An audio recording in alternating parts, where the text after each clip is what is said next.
Alright guys, BLM here, back with a new video, and in this video, I'm finally wrapping up my coverage of Big Brother Canada 10 by doing a player ranking for the season. Obviously here we'll be ranking all 16 players from the cast of Big Brother Canada 10 based on how I feel like they played across the season. And now overall, obviously there's a very clear number one pick here. Outside of that, I do feel like a lot of this list is very tough to put together, largely because I don't think there were that many good players on this season. I think every player except for the number one pick is someone that has massive holes against their games to where there's such a massive gap in between that number one and number two, and also such a little gap in between number two and the people around them that it makes the list kind of tough to put together. But again, we'll still run through it. We'll go through all 16 players, starting off at the bottom here at number 16. The worst player of the season, to me, ends up being the first boot of the season. It is Molina. And obviously this is hard to truly gauge on BBCan, the amount that the first boot did wrong, just because we don't have feeds for that first week. It's also condensed into one episode, so we don't even get that much footage of it at all. But based on what we've seen about Molina seems to be a pretty bad player. I mean, one that does not even bother to try to create social relationships, and one that didn't seem to gel with the rest of the house. Now, I will say that the minor pro for Molina is the fact that she doesn't go out unanimously. I mean, both Jay and Jess do vote to keep her around. Also, she did seem to have an inkling of thinking that Kevin might be this mischievous player that he is, but really, from what we've seen, there isn't that much to say. And to be honest, I think there's possibly an argument for her being the worst BBCan player ever, just based on the fact that she is the first boot here, and we do see her doing actively bad work across her first week. So again, there isn't that much to praise. She's here at number 16. Now number 15, I know people are probably expecting a certain player, but we're going to have to wait one more spot for that person. At 15, we do have Steph. Again, there's just very little to praise with Steph's game, outside the fact that she survives 2 rounds. Steph is a player that was way too passive in the game, really only had one alliance the entire season in the retreat, which was a fake alliance to most of the people involved. Her closest ally in Jace is someone that wanted her out by the time that she goes home, largely due to the awkwardness in their relationship because of Geno. I mean, she obviously gets blindsided in a position where almost the entire house was against her, and the 2 people that even vote with her didn't even really want to keep her around. They just weren't kept in the loop of the plan. The fact that Kyle was so willing to let her go early on in the week, despite the fact that Steph was definitely number 4 Kyle, a person that had no one else in the game outside of the retreat, is also a major indication of how bad of a game Steph played, to where despite the fact that she's only a number for certain people, all of those people were very willing to cut her. And even then, the only reason she's even safe during the Marty week is because they make a deal, kind of, during the HOH comp, where Marty even wanted to target Steph. Steph was his number 1 target coming into the week, and he decides to keep her safe because of that deal. So the fact that she even survives that round is very lucky on her end. Really, it's just a bad game all around. Had no allies that wanted to keep her around, had no relationships, had no agency in the game. And really, I just feel like she's an all-around pretty terrible player. She's here at number 15. Now number 14, we're finally getting to the person that some people probably expect to be on the bottom of the list, and that person is Kyle. And to me, I just cannot have Kyle at the bottom. Despite how terrible his final 2 weeks were, his first 2 weeks were very strong. I mean, coming into his HOH week, he was in a dominant position. He was the center figure in the entire house, having his alliance with the Savage 7, while also being part of the retreat, while also being in alliance with Marty, and also having connections to Kevin and Helena and Jess. He had people like Geno and Moose, and even Hermanis said postseason he would have taken Kyle to the end. He had these people wanting to take him to the end. He was so primed to win the game. And again, the fact that he blows that up on his own accord is very bad. But the fact that he was even able to get into that position to begin with is something I would have no faith in Stephanie and Molina to ever do. And really, when it comes to worst players in BBCan history, Kyle's not really in the conversation to me. he's at least not in the bottom 10, as again, like, I don't think most players that are in the bottom 10 can even get to that level that Kyle was able to get to at the end of week 2. So again, like, while I have no faith in him holding it together, the fact that he was even able to get there to begin with is impressive. But again, it is a very, very bad HOH week. One that very much screams out as him just really overplaying his hand. I mean, he's in a position where all he needs to do is target Betty or Jess, and he is set. He is set to run the game, but because he doesn't want to take out an easy target and wants to make a big move, he ends up first targeting Steph, which blows up the retreat, then decides to target Moose, which blows up the Savage 7, and also someone that was mostly blindly loyal to Kyle at that point. And then Marty convinces him to backdoor Josh, where Josh doesn't even end up going home, partially due to this anti-Kyle sentiment by the end of the week. And when coming into the very next week, the fact that his own number one ally in Geno is the one to end up backdooring him there further proves just how poorly he played his HOH week, especially considering we'll talk about when we get to Geno, but to me that wasn't in his best interest. So again, his back 2 weeks were really bad, but his first 2 weeks were really, really good, to where I can't put him at the very, very bottom, but he is so actively bad at the end that he does land here at number 14. Now at number 13, we're moving on to an earlier boot, and one that I am largely conflicted on. At 13, we do have Jay. Now, Jay is a player that I have a lot of question marks about. I do think there is some hesitancy on would Jay have stayed had they been on the block against someone other than a Betty, particularly Kevin. Obviously now seeing the season play out and seeing how good of a player Kevin is, and too fair, Kevin does effective work in not getting himself on the block against Jay to begin with. I suspect that Jay probably would have gone home anyway. But, I mean, Jay is someone that definitely had a backing in this house. I mean, there were a decent amount of people that did want Jay to stay. But once, obviously, Betty ends up going on the block against him, there's not really much of a fighting chance there, considering just how much of a non-threat Betty is. But I do think if Marty had nominated someone a bit more threatening, I do think the votes could definitely flip, where Jay did have, obviously, Betty and Josh on their side. They had people like a Summer and Tanisha who wanted them to stay. Even Molina contemplated it. Like, there definitely was a road for Jay to stay in the game, but obviously we'll never truly know.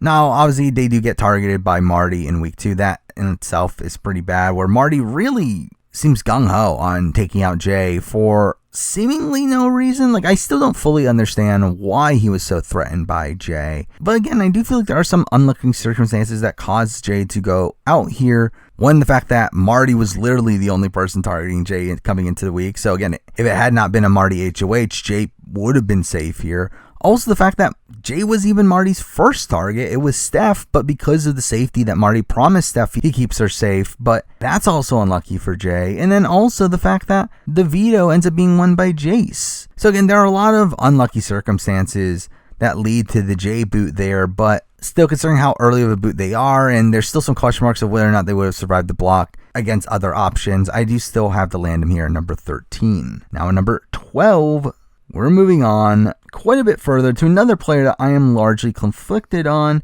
and that player is Jess. Now, Jess is a player that I think is a mixed bag. I think there are times that Jess does very impressive work, particularly in convincing people that they have them in her back pocket. I mean, that's what happened with Marty, to where Marty keeps her safe week 2. Does the same thing with Kyle that causes Kyle not to want to put her up. Like, that is impressive work. The problem is Jess just seems to rub people the wrong way, where people just don't seem to gel with her off the bat. She was obviously on the block week 1 and potentially would have gone home had she not won the veto. She does decent work rebounding from that, but then completely blows it all up through her HOH, where through her winning HOH, while she was already in a position where she's kind of running on a runway anyway, where even Kevin and Josh, her two closest allies, didn't even want to keep them around. Just ended up targeting Herman, who is the optimal move for her at that point, but obviously Herman wins the veto, and through that she changes her target to Tanisha under the supervision of Kevin. And this is a move that obviously greatly benefits Kevin way more than it does Jess. Tanisha's like one of the few people that was actually willing to work with Jess, and for her to take out Tanisha here, which ruins her relationships with the Betty and Summers of the world, while also doing it in a way that doesn't gain them any true leverage with Kevin or Josh, leaves her being this massive social pariah coming to the next round, where at the double it felt pretty clear that Jess was going home. unless they won a competition, which they don't. Mind you, they get very unlucky in them not winning that second safety comp, but still. Again, they seem to be pretty dead to rights there, but again, a potential flip almost happened. Like, there was literally a flip in motion that could have potentially occurred had they been given a bit more time during the double. Now, I will say that also Jess had nothing to do with that. Outside the fact that obviously she had strong relationships with Josh and Kevin that caused them to think about changing the plan to begin with, which again, it's kind of a mixed bag. It's like, kind of have to give her credit for almost staying, but then again, it wasn't that much active work that got that plan to almost happen to begin with. And really, considering how much she was on the bottom for a lot of the game, I don't know how much higher I can really put her here, especially when she had a pretty terrible HOH, but then like every HOH this season was terrible. So while there are some minor positives along the way, I do have to land Jess here at number 12. Now number 11, moving on to a player that I do think is very close with Jess, but I do feel like this player had more social inroads in the game, and that person is Tanisha. And again, Tanisha to me is a player that was just way too passive across the game. I think she's someone that naturally found herself in the initial majority alliance in the Savage 7, also had good relationships, was a solid social player, but really struggled with unpromptedly playing the game more actively, which is really an issue of a lot of the people on her side of the house. But obviously she ends up on the bottom of those players because she didn't make it nearly as far. She's someone that gets propped up across season as being this big threat, being like the glue of the opposite side and being the ringleader of the other side, which again, socially she did have strong relationships with a Summer, a Betty, a Josh, but definitely not to any true extreme. And a lot of that stemmed from the fact that she wasn't talking as much with the people that were making those claims, which caused them to think of her as a better player than what she actually was, which obviously is good if she were to be able to make it to the end, as at that point they would think of her as a big jury threat and vote for her, but it obviously causes her to get targeted way earlier in a position where she's not a good enough player to get herself out of that position. But again, the reason she's as high though, she did have obviously 4 people vote to keep her, with Betty and Summer being her core. She was involved in certain other alliances. Mind you, a lot of those alliances were spurred on by other people, but you had the Madams, you had the siblings, obviously she was part of the Savage 7, so it's like she was more integrated within the game, but still too passive a player, and really one that did not seem to have the greatest strategic mind for the game, and because that she's here at number 11. Now number 10, we're finally moving on to a post-jury boot, and here we do have Moose. And Moose is a player kind of like Tanisha, one that I do think has a lot of potential, but I do think it's very much lacking strategically in the game. Now, unlike Tanisha, I do feel like Moose was a much more active player early on. Mind you, he was actively bad, but he was one that was playing very hard and seemed to have some influence over the Herman HOH. But immediately coming into next week, he was already being targeted as someone that is playing the game too hard, and someone that was already being untrusted by the Kyle and Genos of the world, to where they replace him in their alliance with Marty. This is a stigma that obviously leads to him being put on the block, where Kyle just doesn't trust him, despite the fact that, again, it's a misread on Kyle. But again, it's bad on Moose that he's not able to convince Kyle of what is actually in Kyle's best interest. So he needs to target that round, wins the veto, gets saved during the Tanisha boot week, largely due to things completely out of his control. I mean, his campaigning was mostly ineffective. It's really just that the plan was always to take out Tanisha at that point, and Moose didn't really have much of an impact on that. He's completely left out of the loop during the Herman boot, where he doesn't know what's going on throughout the entirety of that week. And he's eventually booted next round, where despite the fact that Jacey-Lynne had got the secret veto and had the opportunity to backdoor Marty like they intended, they still decide not to, and he finally gets taken out there, where, again, like, he just very rarely had any true power across the game. Again, he's someone that was mostly on the bottom for a lot of his game, and even if he had survived that round, he really didn't have any real road to the end outside of winning out. He didn't really have that strong of a relationship with the Geno, Marty, Jaces of the world.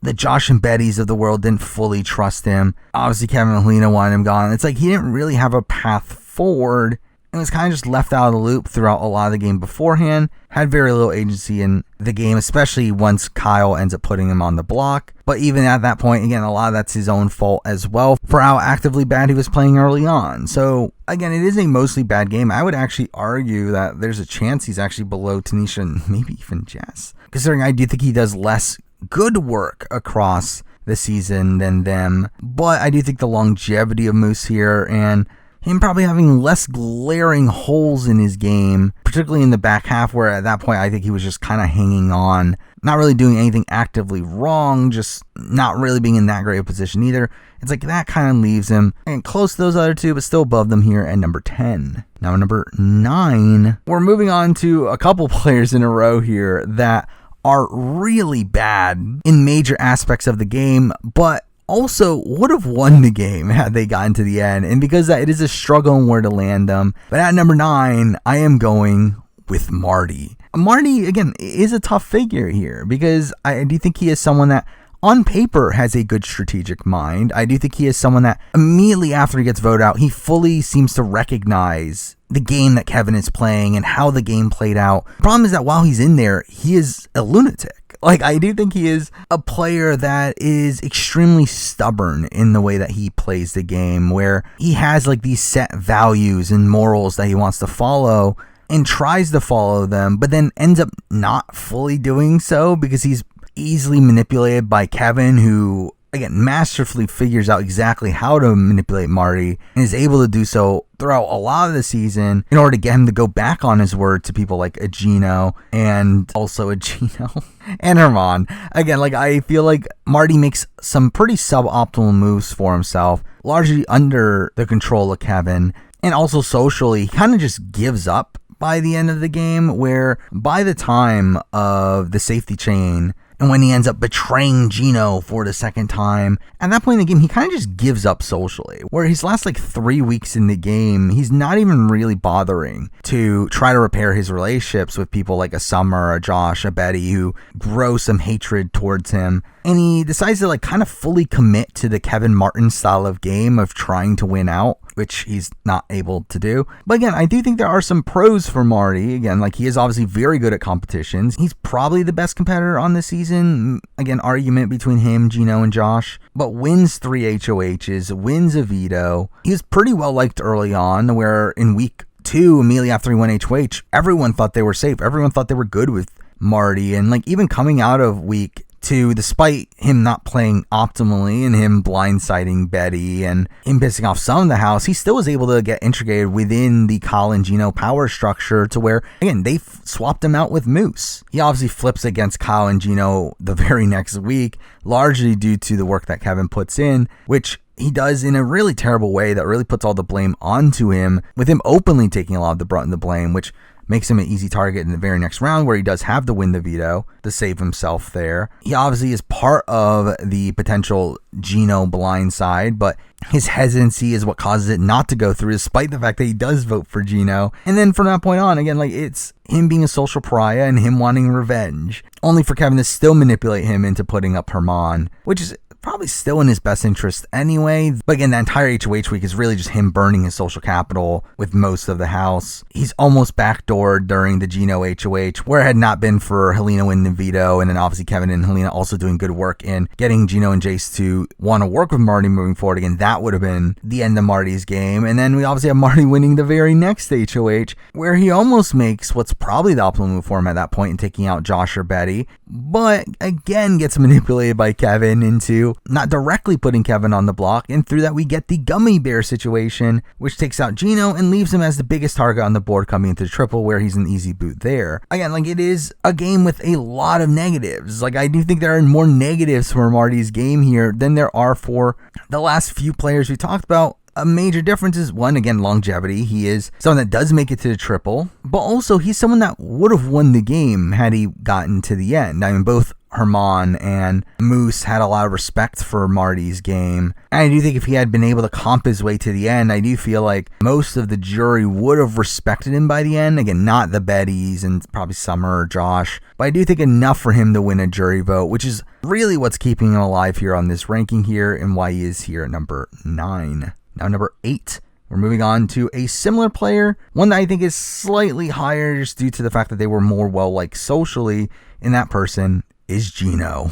And I considered putting Geno higher just because, again, he had such massive win equity towards the end, while also still having, obviously, the showmance with Chase, which would have increased his odds of getting to the end over someone like a Marty. But, I think Geno was such a bad player for a lot of the season. I think Geno is someone that is very good socially, I guess. Like, it's more so like he's so chill that people end up liking him. It's not even like him actively doing social work or trying to build relationships. It's just naturally who he is. And that really led to him being one of the best positioned people in the house up until the Kyle HOH, where again, coming into the Kyle HOH, it was Kyle and Geno at the center of the power structure, with Geno being the one that had more relationships. But Geno was still extremely well positioned there, and then the Kyle HOH obviously blows up his game. But again, he is someone that kind of just lets it happen. Like, he could have easily had influence over Kyle's HOH, but decides to just let Kyle completely tank their games for them, leading to Geno winning HOH, and decides to backdoor Kyle, his number one ally, which I will never support as a good move this early on in the game.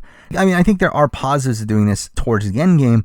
Doing this so early on, though, is pretty bad, especially when you're in a position where you have no other allies. Where, again, if you had relationships with almost the entire house at that point, it's not that massive of a deal to let go of one number. But Geno literally only has Kyle and Jace at this point. And the fact that he lets go of Kyle in a position that gains him no leverage, like people like Tanisha and Betty were already planning on targeting him the very next week anyway. Again, to me, this was a terrible move.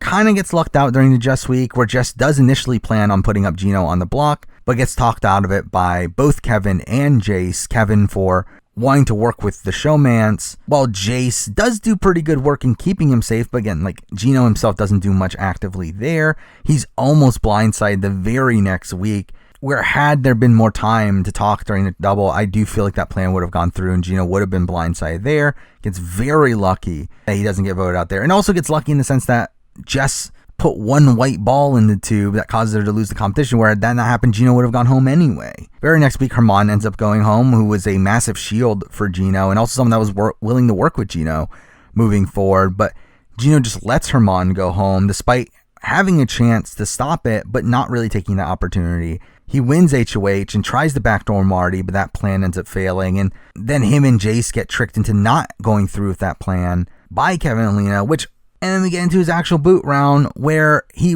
again, should have been 100% safe, but decides to throw in his gummy to show his trust to the alliance, which ends up getting him on the block to where he is eventually blindsided. Like, Geno really has a series of really bad game decisions, where I think he's one of the worst players on this cast from a strategic point of view. But he is someone that is naturally likable, that just seems to have people fawn on him when they first see him, to where that, plus also his decent comp ability and also his showmance with Jace, who is also a decent comp competitor, I do feel like there was a lot of potential had he survived that round to potentially make it to the end. And if he had done so, he would have won the game, where, again, it was him and Marty who were perceived as the big jury threats at that point, and Geno for sure could have won had he gotten to the end. But I do think he makes a lot of really poor decisions along the way that stops him from doing so, and that is why he's here at number 8. Now, number 7, we're moving on to another player that I am largely conflicted on, because I do think this is a player that probably has more win equity than some of the players we're going to be talking about pretty soon, and did make a pretty deep run, but I do feel like they are a player that was just kind of outplayed for a lot of the season, despite having a couple week stretch where they were in such a strong position, and that person is Summer. Again, I think Summer is a player that is essentially a better version of Tanisha. I think Summer is a more active player than Tanisha, which led to her being better positioned early on, but I think her game kind of ends up being similar to Tanisha by the end of it. Obviously, for the first couple weeks, her and Tanisha are working alongside each other, where they're both into the Savage 7, though by the end of week 2, the Savage 7 isn't a real alliance, and both Summer and Tanisha are kind of on the outs of that group. And if it was not for the Kyle HOH, where he blows up the entire game, Summer and Tanisha were definitely going to be snowed into thinking that they were in the majority alliance. But the Kyle HOH greatly benefits Summer, where through the breakup of the Savage 7 and the retreat, Summer is able to pick up some of the scraps there. Again, she is obviously closely aligned with Tanisha, has a good relationship with Betty, has a good relationship with Josh, already had a good relationship with Geno, and had a good relationship with Marty at this point, and really had good relationships with most of the house that leads to her being one of the best positioned players for next coming rounds. Now, again, I will always say that I don't think the way that she handled the Kyle eviction is ideal, where I think had it not been someone that was as big of a social pariah as Kyle, I do think that could have easily backfired on her, and I think also, and I don't really have much faith in Summer to hold back her personality in these sort of situations. So I think how blatantly she was against Kyle during his HOH and the following was not ideal gameplay. But again, still in a very strong position for the next few weeks until her game really crumbles at the Tanisha vote out, where Tanisha gets voted out, her number one ally. And from that point forward, she's kind of just on the bottom for the rest of the way, not really having that much agency in the game. I mean, she is still clinging on to these good relationships that do keep her safe moving forward, and she is someone that is a potential pawn, but not someone that is a direct target for a while. Though does become a major swing vote during the Herman vote, during which she does some pretty bad work in making it clear to Betty that she is struggling with the decision, which ends up burning her relationship with Betty for a while. She is nominated against Moose, though to be fair, Moose was always going home there. She gets saved by Canada during Geno's eviction week, where it did not happen. She definitely would have gone on the block instead of Geno. And to be honest, in that position, might have possibly gone home. It really would have relied on whether or not Kevin and Helena would have been willing to cut Josh at that point. But again, would have been a very close vote there with Kevin and Helena as the swings. So I do think she gets lucky in that aspect, but then also gets kind of unlucky in the fact that the next eviction is a triple. Though I will also say that she does pretty poor work in the last few weeks in terms of not really solidifying her relationships as much as she should be. She's kind of just complacent with where she is in the game, to the point where she doesn't recognize the fact that Josh is much closer to Kevin and Helena than he is to Summer and Betty at that point, where Josh is truly loyal to the crash test dummies at that point. And in turn, Summer is an easy person for him to nominate, and obviously ends up going home once Jace ends up winning the veto. Which again, there's a lot of unlucky circumstances there, and the fact that it is even a triple to begin with, and also Jace does win the veto that causes her to go home. But I do think she got lucky the previous round. Also, I think she was playing pretty suboptimally in the last few rounds anyway. Now, if she had survived it, I do think there would have been some potential there, considering I do think Summer would have had a decent amount of win equity had she gotten to the end. But again, it's a lot of unknowns, and considering how poorly I feel like she played her last few rounds, and then also kind of gets saved by twists, only be screwed over by twists, it kind of equals things out. To where again, she had good positioning early on in the game. I'm a bit unclear on how much of that was truly active work from her, but really I do come out of the season not looking at Summer too highly as a player in the grand scheme of things, and ends up landing number 7 here on this player ranking. Now number 6, we're moving on to a player that I still don't feel like I fully have a true grasp on this player's game, largely due to the fact that I do feel like we still need to figure out a bit more about how the jury scenarios would have worked with this person. But at number 6, I do end up having Betty, who obviously made it far into the game. I mean, she got 3rd place, potentially could have won the game. I mean, based on what we know at the time of this recording, it does seem like her versus Josh would have been close. But, I mean, to be fair though, she fails at getting to the end with Josh. She fails in convincing Josh to keep her around, despite it actually being in Josh's best interest. So I think that's a knock against Betty in its own right. I do think Betty as a whole is a player that is pretty active across the season. I mean, despite being perceived as a GOAT from early on and someone that sucks at competitions, she is someone that is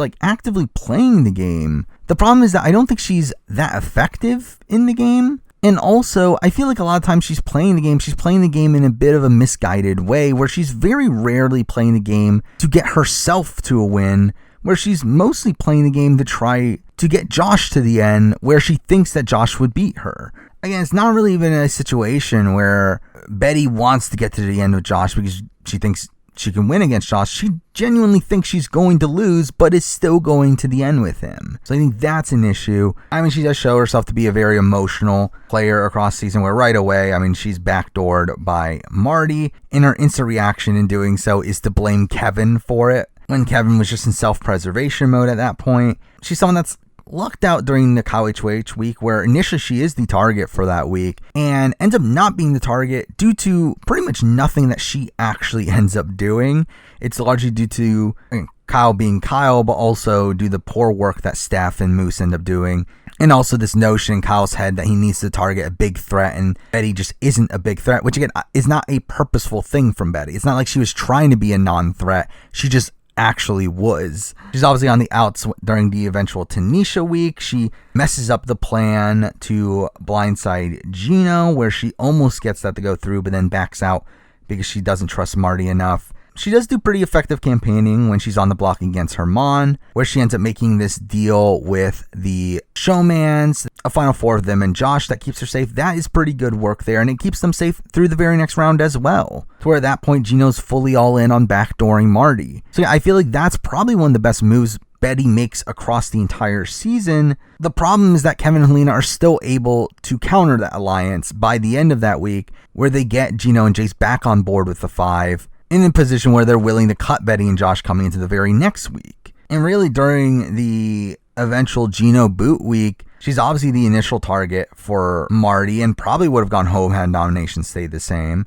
And even then, like, she gets completely played by Kevin and Helena across that week, and then also the triple, where Kevin and Helena make up this lie about how Jace and Geno were lying to them the entire time about the Marty backdoor plan, which causes Betty to lose all trust in Jace, where that added in with the fact that they're able to convince Josh to put up Betty in the triple, which again, bad on Betty that she was even able to keep Josh in line to put up Helena instead of herself. Like, that ends up leading to Betty nominating Jace and Josh during her HOH week, which are probably the 2 worst nominations for Betty at that point, considering the fact that she was keeping in this duo of Kevin and Helena in the game, while also having lost her relationship with Josh and not taking advantage of being able to pick up Jace as a number. But then she gets back into doing pretty effective work by the end of that week, where again, she builds this relationship where through all this, Kevin makes one of his biggest mistakes across the entire game in telling Betty about his final 2 with Josh, in an attempt to turn Betty against Josh, to which Betty ends up telling Josh, which causes Josh to flip against Kevin. And is also the one to tell Josh to campaign to Kevin and Helena at the last second, which causes him to stay,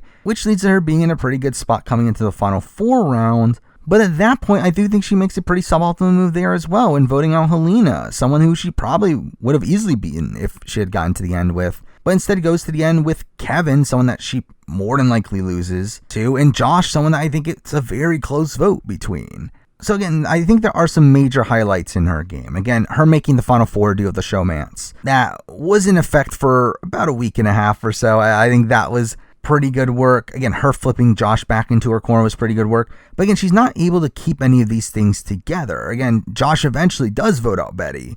Josh puts up Betty during the triple due to her not being able to solidify that bond as well as she should have. The alliance with the showmance ends up crumbling due to the work of Kevin and Helena in the back half of Geno's HOH week. And it's like, again, I do very much struggle with Betty as a player here, where it's like she is very active across the game, but very few of what she does is actually effective.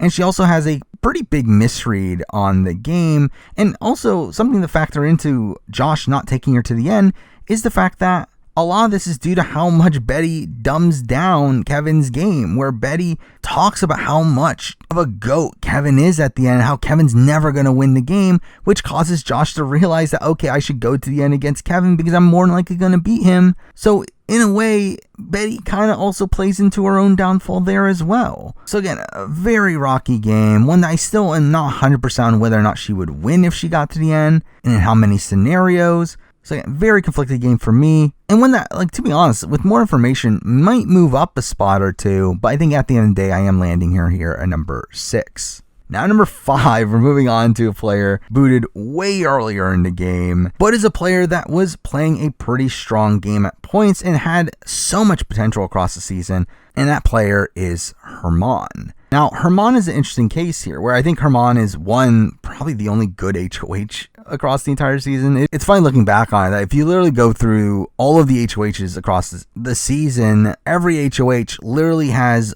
one major moment where they do something completely against their own best interest. Herman's the only person to not really do that. Obviously, he does sour his relationship with Jess, but it's like, I feel like that was always going to happen with your first noms anyway, is to more than likely piss someone off. So again, not a major deal there. But Herman is really the only player on this season that tried to play what is now the typical BBUS game. This power structure based game of setting up your alliance of all the people that are going to win competitions, running that alliance to the end, which is optimal play if you're able to keep it together. However, Herman was not able to, and that is something that makes me a bit conflicted on whether or not he should be this high. Because obviously he was ineffective in keeping these alliances together. Despite his constant trying to set up these power structures, he always fails at keeping them together, largely because of the players themselves across this season not thinking in a way similarly to him. But I do think this is the type of play that would be very successful on a lot of other casts of the show, but it just was not really effective to him here. But even despite that, he does a lot of good active work that does keep him safe. I mean, there are many points where he should be a target, but does active work in keeping himself safe, at least for short term. I mean, Geno, again, he does good work with Geno, to where Geno never really considers backdooring him during his first HOH. During the Jess HOH, the battle between him and Moose would have been probably pretty close, where again, it would have been a battle between him and Kevin, but I think Herman definitely would have had some votes on his side. His eventual boot week, like while he does eventually get booted, it ends up being very difficult for Kevin to actually convince Marty to get Herman on the block, largely due to the good work that Herman did with Marty the previous week in making a promise with Marty to have a 1 week truce. And again, like Herman does do good work to keep himself safe at points while also being the structure-based player that would typically do well in a game of Big Brother. I will say that kind of like Summer, like I think he handles the Kyle HOH pretty poorly in the sense that he makes it very open to Kyle that he is against him. But I think kind of an extra step here is he kind of tries to micromanage the votes there in a way that is very similar to what Kevin successfully does during the Tanisha vote, but ends up failing at it here during the Kyle vote, where he tries to make it a 6-5 vote. He wants to make it so there are like two sides that he can ride between, but is unable to actually get that through and ends up being surprised that's a 9-2 vote by the end of it. So I think that's kind of a knock. Also, I think his management of his relationship with Jess is a knock as well, to where I think that was suboptimal play. But as a whole, again, Herman is definitely a player with a lot of potential. I think his structure-based gameplay is something that would usually be effective. He is one of the better comp competitors on the season, and also almost saves himself in his boot week, where he had the votes at one point. But again, like it was the combined work of Betty, Josh, and Kevin, who all worked together to campaign against him, that ends up flipping the vote back. But again, he does very good work across the season with some minor flaws, and also the fact that he is an earlier boot, to where it's tough to put him much higher here than number 5. Now, number 4, moving on to another player that I am somewhat conflicted on, because I do think this is another player that was probably way too passive throughout a lot of the game, but another one that showed a lot of promise and also had a decent amount of win equity by the end of it, and that person is Jacey-Lynne. Now, Jace is someone that, again, like I think was way too passive in the game. While week 1, she is initially part of the Retreat Alliance. That alliance wasn't a real alliance. Ends up being kind of low on the pecking order, but I mean, her being nominated by Marty in week 2 does lead to her doing some good work and trying to build relationships with the Summer, Betty, Helena's, Tanishas of the world. But all that work kind of gets undone by week 3, where she's left on the outs during the Steph vote, despite the fact that she wanted Steph to go, which is terrible on her end, like to, again, want her number 1 ally out of the game. But the fact that even though she was approving of the move, the fact that she wasn't looped into the move is pretty bad. She obviously lets Kyle go, which is not ideal either for her game, but is still like not that poorly positioned. But then I feel like the Jess week is another instance where, again, she does pretty good work in building a relationship with Jess to the point where Jess doesn't want to target Geno, despite the fact that Geno was someone that literally just nominated her the previous round. So again, she does good work there, but then once again kind of falls into the background for a bit. I mean, she wins safety comp and almost loses Geno during the safety chain. That's not great. During the Herman week, she's kind of playing pretty passively.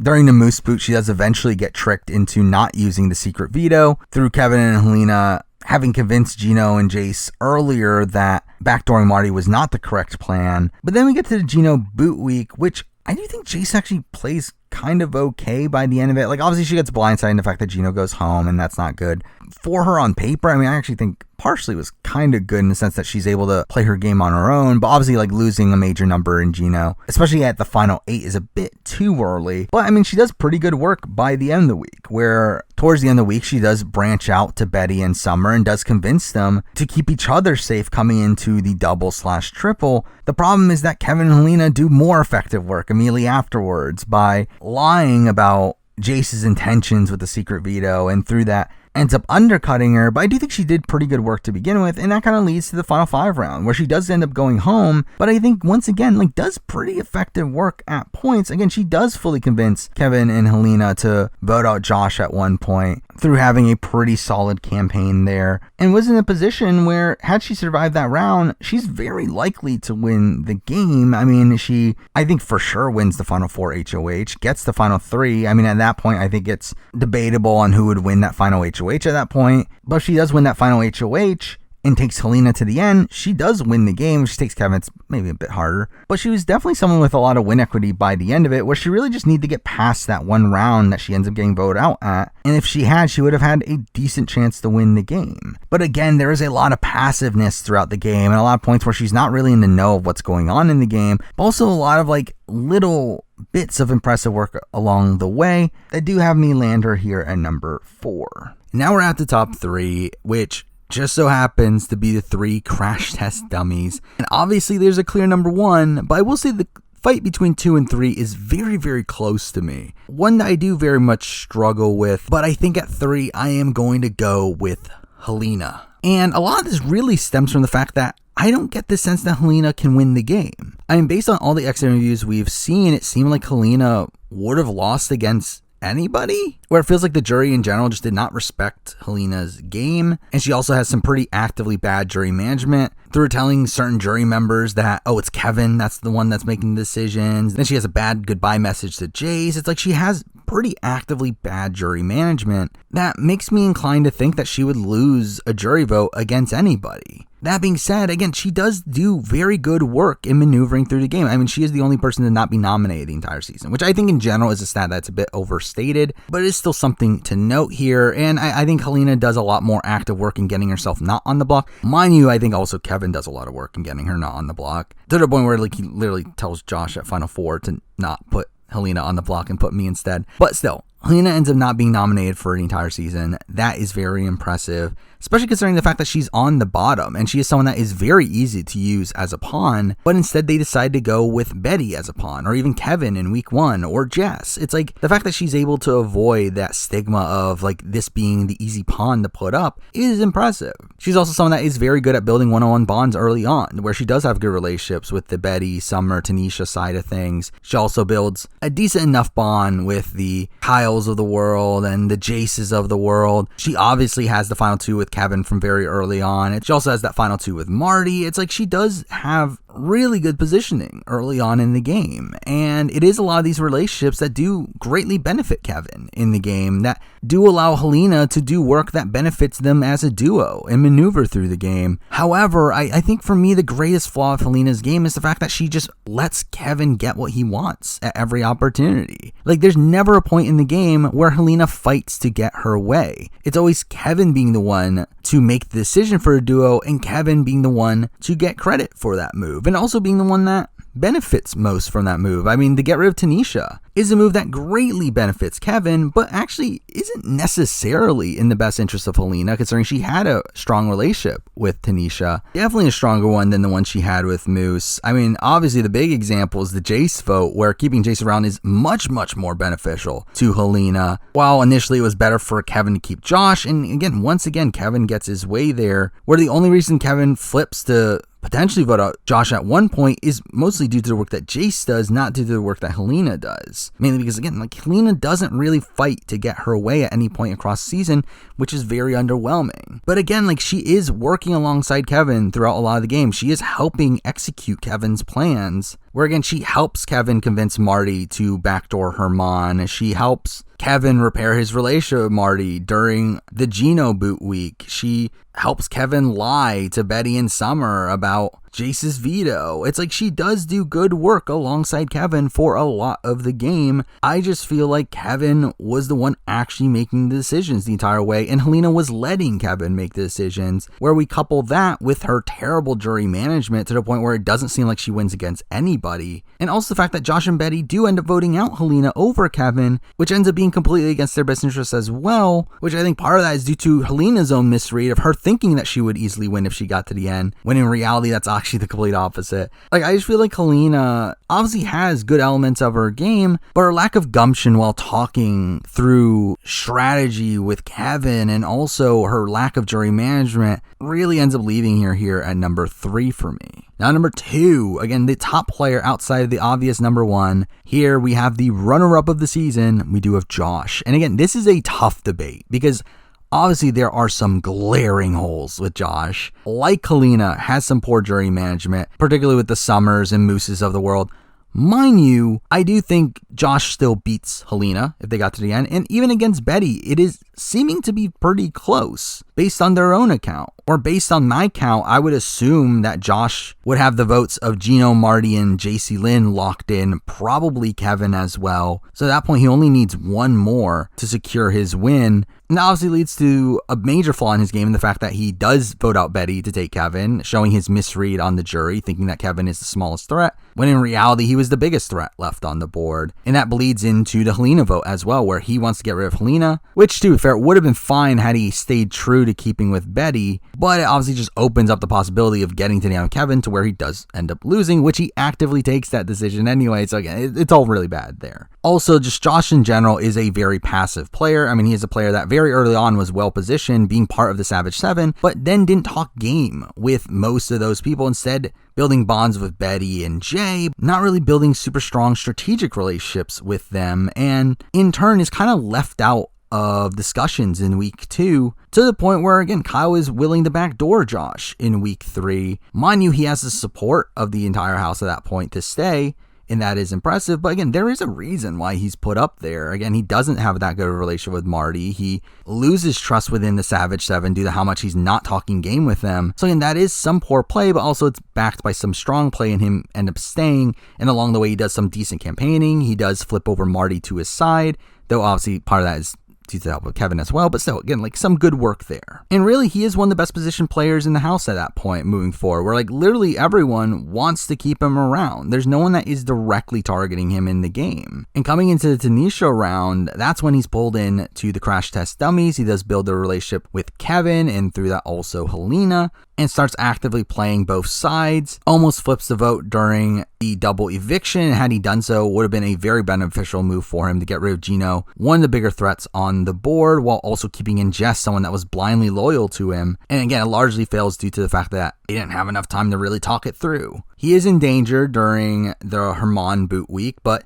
ends up playing a major role in getting Herman out, which I will say is actually probably a negative in the sense that he probably shouldn't have gotten Herman out, considering Herman was blindly loyal to him and ends up being angry at him for getting him out. But he does do really solid campaigning throughout the week, campaigning for Betty to stay, ends up being a pretty integral part in them keeping the votes against Herman there. And also through his relationship with Betty, gets lumped into this alliance with the Showmance that ends up keeping him safe the very next round, to where he almost gets Marty backdoored. But it once again is convinced by Kevin and Helena to not go through with that plan, to where he's convinced by the end of the week that they shouldn't be getting rid of Marty. And then we get to the endgame stretch, which is really just kind of a mess for him, where he almost goes out during the third Marty HOH, where had it not been for the work that Kevin did to not get him on the block, and then through the course of the red gummy bear, which was literally just luck in getting Geno on the block, he ends up staying there, where if that had not happened, and also the fact that if Summer had not gotten the safety from Canada, he would have been on the block against Summer in a case where it would have been down to Kevin and Helena on who to stay, and they were definitely considering taking out Josh at that point. But also if like Kevin had gone up, Josh was just straight up going home at that point. So Josh does get extremely lucky that week with the way the red gummy bear ends up playing out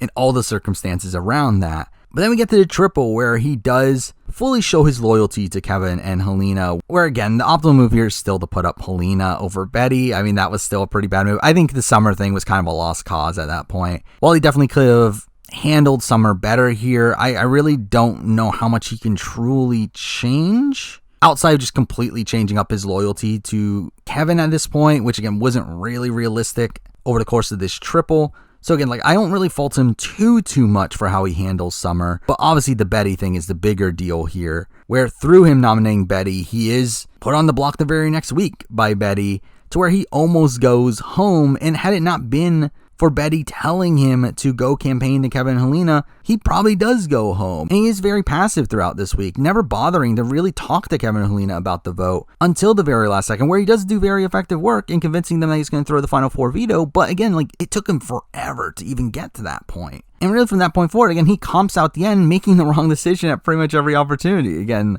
the Helena and Betty vote offs. So, I mean, there's a lot of negatives here. I'm mentioning a lot of negatives. But again, his strong positioning early on, I think, is something to be applauded. I do think his overall comp ability at the end is something that does propel him a bit, where I think he's by far the best comp competitor in the end game. And the fact that from what we've gauged, it seems like he does have a chance at beating Betty, and he more than likely beats Helena, to where he does seem like the second biggest jury threat by the time of the Final Four. Where again, for me, the debate between him and Helena is pretty close. While Helena was Kevin's true loyalty, she's also someone that was never going to win the game, where at least Josh, despite the actively bad moves he makes across the season, is still someone that would win the game if he got to the end in certain scenarios. Like if Betty had somehow won Final HOH, Josh would have a very good chance at winning the game. I mean, had he somehow gotten to the end of Helena, he would have won the game. So, I mean, there are some more scenarios for me where Josh wins the game over Helena. And I feel like the rest of their games are very, very close to where that is the thing that does boost Josh above Helena for me to where he is here at number 2.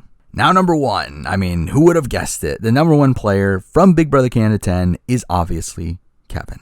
And it's not close. Again, like this is a massive gap. Like to me, Kevin plays one of the most impressive games of Big Brother I have ever seen. Like it is insane how much adversity that he goes through and still is able to recover from it. Again, he is the only winner in all of North American Big Brother at this point to win the game after being nominated from week 1, a position where being nominated in week 1 usually saps you of all your social capital because you have no leverage in the game. You are someone that is at the mercy of the other players. So through that, you're obviously starting in a lower position. But the fact that Kevin was able to rise from that and play so well moving forward is really insane. I mean, week 2, he is potentially going on the block. Marty does consider using him as a pawn against Jay in a position where there were votes to take out Kevin over Jay. But Kevin is able to manipulate Marty into putting up Betty instead, and in turn blindsiding half the house and pissing off half the house. Week 3, he's able to convince Kyle that he's in his pocket to the point where Kyle doesn't want to target Kevin. And then once it gets down to the vote, he does build a relationship with Josh that obviously gets maintained moving forward, but also is able to flip Marty against Geno and Kyle in a way that he's able to get Marty to take all the blame for the flip here, despite Kevin also flipping here. To where out of the people that end up flipping on Kyle and Geno here, Kevin's the one that they're the least upset at. Being more upset at the Hermans and the Martys and even Helena over Kevin. Week 4 is kind of a weird week where Kevin technically wanted to keep Kyle in the game to kind of create more chaos, but like there really wasn't much he could really do. And to do so, he would have to get rid of Jess, who was the number 4 as well. So it's like, again, there wasn't really much he could really do there. But I will say that that's really the thing with these earlier weeks is that Kevin's not really having that much agency in how the game is actually being played out.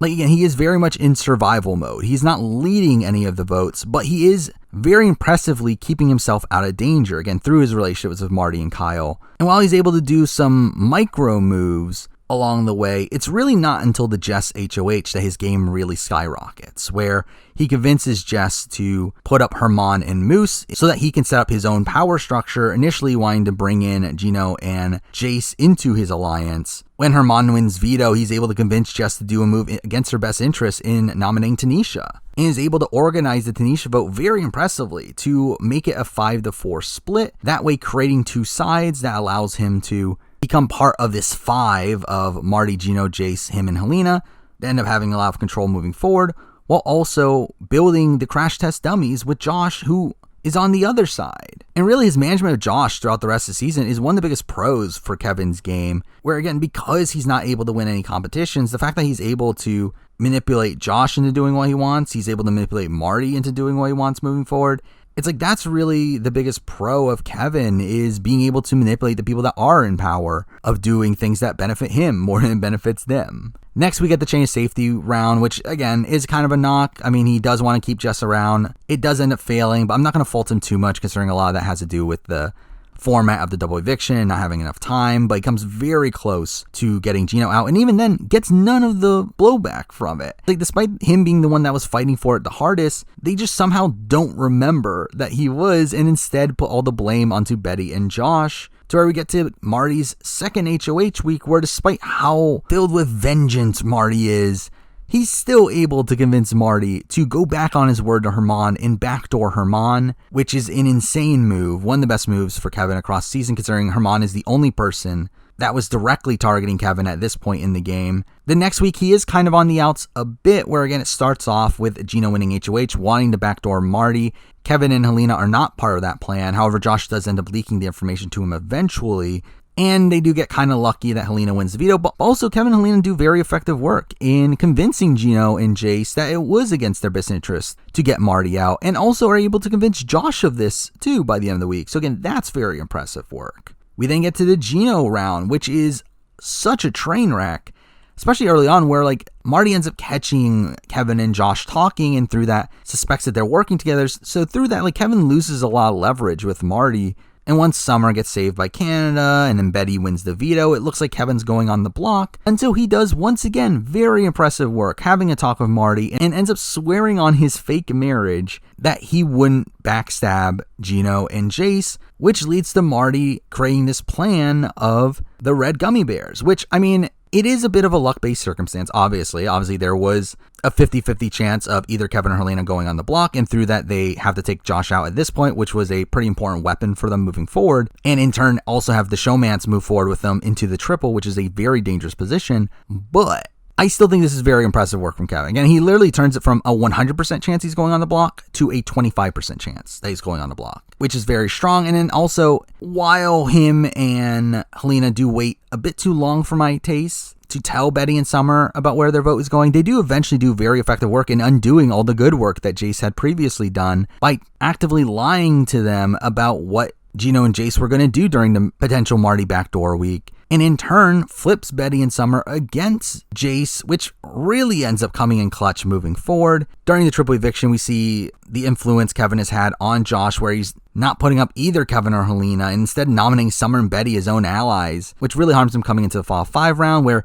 again, very impressive display of gameplay of Kevin and Helena being able to convince Betty not to put up either of them, and instead put up Jace and Josh, with both of those nominations being due to, again, subtle manipulation they've been doing previously. But then we get to the rocky part, where, again, like, I think this is where Kevin's game starts to crumble. Again, he reveals to Betty that him and Josh have a final 2, which causes Betty to recognize him as this mastermind, and in turn flips Josh against Kevin. The choice between Josh and Jace is a really complex one, where Jace turns out to be one of the bigger jury threats on the season, while Josh is someone that is a threat, but is someone that Kevin can definitely beat. So I do think this is a complex decision, but really at the end of the day, the decision doesn't matter that much. Where I think keeping around Jace increases the probability of Kevin getting to the end with Helena, while I think keeping around Josh increases the chance of Kevin getting to the end, where Josh is someone that was more than likely taking him at that point. And obviously we later see him convince Josh to take him.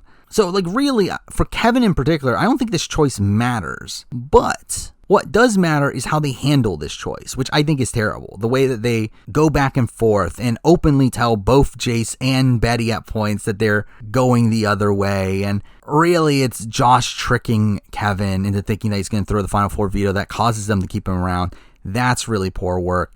And could have very easily been the end of Kevin's game coming into the Final Four round, where he does get saved over Helena. But again, I think due to very little of what Kevin was actively doing, and more so due to the fact that he was just simply not good at competitions. And they did look at Helena as the actual competition threat. But again, what he's able to do at the Final 3 round, where his weeks of trying to convince Josh that Betty is the biggest jury threat finally comes to fruition, where he's able to get Josh to vote out Betty after winning final HOH is just insane. It really is insane that he's able to do that, and he obviously ends up winning in a near unanimous vote, which, again, a lot of it comes due to good jury management, him leaving good goodbye messages, him making it clear to certain people that he is the decision maker, him also putting people on the jury in a way that makes them want to campaign for him in Marty and Helena. Again, like, it is an overall masterful game of Big Brother that, again, has some minor flaws. Again, I don't like his handling of the Final 5 round. He technically fails at getting what he wants at the Final 4 round.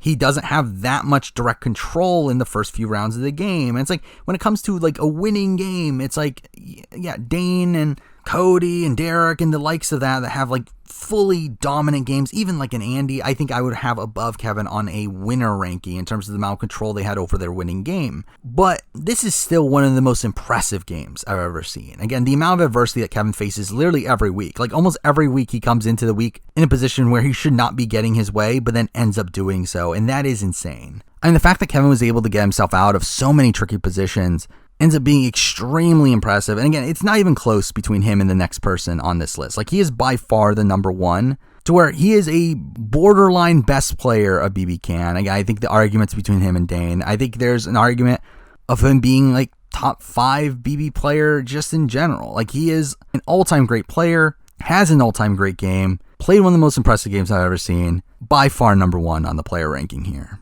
But there we go. That is my player ranking for BB Can 10, and really the end of my coverage for BB Can 10. Obviously, ends up being one of the best seasons of Big Brother ever, if not the best season. Really satisfying outcome. Really impressed with the gameplay of Kevin. Above that, that's probably it for BB Can videos for a little bit. I did announce this in my review, and I still hold by this, that I do intend on doing a ranking of every Big Brother Canada player at some point before BB Can 11. Don't know exactly when that will be. It'll be at some point within the next year.